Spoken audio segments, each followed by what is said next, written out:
તો ફ્રેન્ડ્સ છે ને આ જયેશ જયશ્રી છે કોઠાકોઠીની રમત રમી રહ્યા છે. અમારામાં આવો રિવાજ હોય લગ્ન પછી કોઠાકોઠીની રમત રમવાની. તમારામાં આવો રિવાજ હોય કે નહીં મને કમેન્ટમાં જરૂરથી જણાવજો.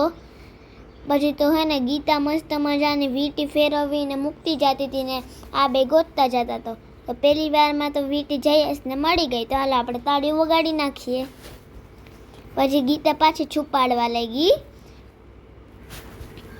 આ જયેશ કહે કે આ શું કરે તો ગીતા કહે કે કન્ફ્યુઝ કરું છું કન્ફ્યુઝ, કેમ કે હાથ હલાવીને ગમે ત્યાં વીંટી મૂકી દે આપણે ખબર થોડા હોય.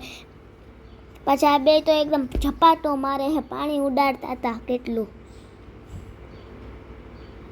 મંદિરની સામે જ બેઠા છે. પછી બીજી વારમાં તો જયશ્રીબેન જીતી ગયા.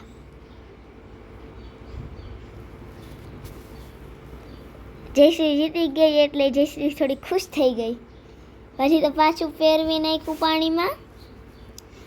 છે ને પેલા નીચે છે ને ગેંદાના ફૂલને સજાયું, પછી એના ઉપર આ મૂક્યું જે બર્તન હતું એ, પછી એના અંદર પાણી નાખ્યું, એના અંદર કંકુ, થોડાક ગુલાબના ફૂલ નાખીને આ રમત રમીએ છીએ અમે લોકો. તમારામાં આવો રિવાજ હોય કે નહીં મને કમેન્ટમાં જરૂરથી જણાવજો.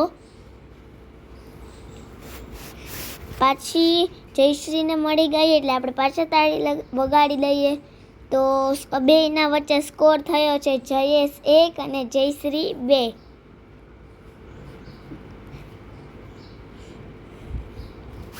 પાછું ગીતા છુપાડવા લાગી. હવે જોઈએ આ વખતે કોણ વિજેતા થાય છે.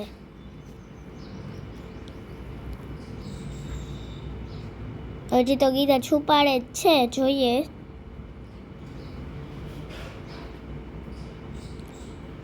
તો આ વખતે બે જણા વચ્ચે છે ને બહુ મતલબ કઠિન મુકાબલો હતો, કેમ કે આ છેલ્લો રાઉન્ડ હતો અને છેલ્લો રાઉન્ડ જીતી ગયા છે જયશ્રીબેન.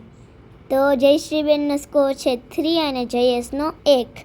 પછી તો જયશ્રીબેને કેતનને ગિફ્ટ આપી દીધું, પૈસા આપ્યા. પછી તો જયેશે પૈસા આપી દીધા.